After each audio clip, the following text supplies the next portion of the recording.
عمر بن خطاب یا عمر بن حشام کو، ان دونوں میں سے کسی ایک کو ایمان والا بنا دے۔ اللہ نے سرکار علیہ الصلوۃ والسلام کے ہاتھ اٹھے جبکہ اللہ نے دعا کو قبول کیا، ادھر عمر فاروق کا دل جو ہے اسلام کے اندر آ گیا، ان کا دل اسلام کی طاقت میں ڈبویا گیا۔ حضرت عمر فاروق رضی اللہ تعالی عنہ نے کہا اپنی بہن کو، اے میری بہن مجھے چل لے کر در مصطفیٰ پر میں جا کر تو سرکار کا کلمہ کرو۔ بہن نے کہا ایسے نہیں، سرکار پاک ہیں، پہلے غسل فرمائے پھر پاکوں کے پاس جایا کرتے ہیں، پہلے غسل فرمائے۔ حضرت عمر فاروق رضی اللہ تعالی عنہ نے غسل فرمایا، آپ چلے گئے۔ جب گئے سرکار علیہ السلام کے پاس تو دروازے پر دستک دی تو سب سے پہلے حضرت بلال حبشی نے دروازہ کھولا اور دیکھا اور کہا کہ یا رسول اللہ صلی اللہ علیہ وسلم عمر بن خطاب آیا ہے۔ سرکار نے فرمایا کہ عمر کو اندر لے آؤ۔ جب عمر بن خطاب اندر آئے اور آ کر تو سرکار کے قدموں میں گر پڑے اور کہا کہ یا رسول اللہ صلی اللہ علیہ وسلم میں آپ کے معذاللہ قتل کے ارادے سے مکے سے چلا تھا، لیکن رستے میں میری بہن کا گھر پڑتا تھا، میں اپنی بہن کے گھر گیا، اس نے مجھے قرآن سنایا ہے، وہ قرآن ہے جو آپ عرش سے آپ کا رب آپ کو بتاتا ہے۔ اس قرآن نے میرے دل کو ایمان کی طاقت سے ڈبو دیا ہے، اب آپ کلمہ پڑھا کر عمر کو بھی مسلمان کر دیجیے، عمر کو مسلمان کرے۔ سرکار نے فرمایا عمر کلمہ پڑھ۔ جب کلمہ پڑھ لیا گیا پھر عبادت شروع ہو گئی۔ حضرت عمر فاروق کہتے ہیں کہ یا رسول اللہ صلی اللہ علیہ وسلم ایسے نہیں، اگر عمر اسلام میں آ گیا ہے تو پھر عمر اسلام میں آیا ہے تو پھر عبادت چھپ کر نہیں سیاب ہوگی انشاءاللہ۔ سرکار نے فرمایا کہ وہ کافی جو ہے دم کرتے ہیں کیونکہ تب عبادت چھپ کر کی جاتی تھی۔ اللہ کا حکم آ گیا، یا رسول اللہ صلی اللہ علیہ وسلم آپ کے رب کا حکم ان سب بچوں کو پیچھے کر دیں۔ سرکار دو عالم صلی اللہ علیہ وسلم نے فرمایا کہ رب فرماتا ہے اب سیام کی عبادت کرو، کیونکہ اللہ کا حکم آ گیا کہ سیام کی عبادت شروع کر دیں۔ آپ اعلیٰ اعلان کریں مکے میں جا کر، اب چھپ کر عبادت کرنے کی ضرورت نہیں، تو سرکار تو وہی بولتے ہیں جو رب فرماتا ہے۔ تو حضرت عمر فاروق نے کہا کہ یا رسول اللہ صلی اللہ علیہ وسلم اب عمر اسلام میں آ پہنچا ہے، اب عبادت چھپ کر نہیں سیام ہوگی۔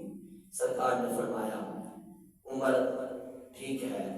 سرکار حضرت عمر فاروق کہتے ہیں کہ آپ باہر نکلیں، کیونکہ تب صحابہ کرام کی تعداد تھوڑی تھی ابھی، تو پھر صحابہ کرام کتار میں آئے، ایک ادھر کتار لگی ایک ادھر کتار لگی، درمیان میں ہمارے آقا علیہ السلام ہیں، ایک کتار کے آگے تلوار پکڑ کر حضرت عمر فاروق کھڑے ہیں، دوسرے کتار کے آگے تلوار پکڑ کر حضرت حمزہ امیر حمزہ رضی اللہ تعالی عنہ کھڑے ہیں، دونوں نے پکڑی ہوئی ہے اور لبیک اللہم لبیک لبیک یا اللہم لبیک نعرے لگاتے ہوئے، اللہ اکبر کے نعرے لگاتے ہوئے مکے میں آ گئے۔ ابو جہل اور اس کی بیوی نے بڑی معذرت لانتے پڑی، بڑی معذرت لانتے تھی، اور یہاں تک کہ اپنے ڈنڈے سوٹوں کے ساتھ مارنا بھی چاہا، تو حضرت عمر فاروق رضی اللہ تعالی عنہ نے اعلان کیا، آپ نے کہا کہ جس نے مکے کی گلیوں میں کہا، جس نے اپنی بیویوں کو بیوہ کروانا ہے، جس نے اپنے بچوں کو یتیم کروانا ہے، وہ عمر کے سامنے آئے، اور کوئی بھی اتنی طاقت والا تو ہے نہیں تھا کہ وہ حضرت عمر فاروق کا مقابلہ کر سکے، تو سارے کے سارے اندر چھپ گئے اور دروازہ بند کر دیا۔ ایک بندے نے کہا کہ بات پر جا کر تو اپنی ماں کو کہتا ہے کہ دیکھو باہر آپ محمد عربی صلی اللہ علیہ وسلم سیام اعلان کر رہے ہیں دین کا، اور وہ کہہ رہے ہیں 360 بت جو ہیں یہ ناپاک ہیں، ان کو نہ پوجو، اس رب کی عبادت کرو، تو یہ کیا ہو رہا ہے؟ تو اس کی ماں کہتی ہے تمہیں نہیں پتا حضور آ گئے ہیں، تمہیں نہیں پتا حضور آ گئے ہیں، وہ نبی ہیں، وہ حضور آئے ہیں جو رب کے نبی رحمت للعالمین وہ ہے। تمہیں سمجھ نہیں آ رہی؟ ماں نے بچے کو اپنے بیٹے کو ڈانٹا، اس نے کہا کہ کفر کی طرف ہونا چاہتا ہے تو ہو جا، لیکن اب تو بچ نہیں سکے گا۔ تمہیں اتنا اندازہ نہیں ہو رہا کہ اب حضور مکے میں آپ پہنچے گے۔ تو پھر خانہ کعبہ کے پاس آئے، لوگوں نے بڑی ظلم و ستم کرنا چاہا، لیکن آگے امیر حمزہ ہے، دوسری طرف حضرت عمر فاروق ہیں، اور دونوں کہہ رہے ہیں کہ اگر کسی نے ان دونوں تلواروں کے ساتھ مقابلہ کرنا ہے تو آ گیا ہے۔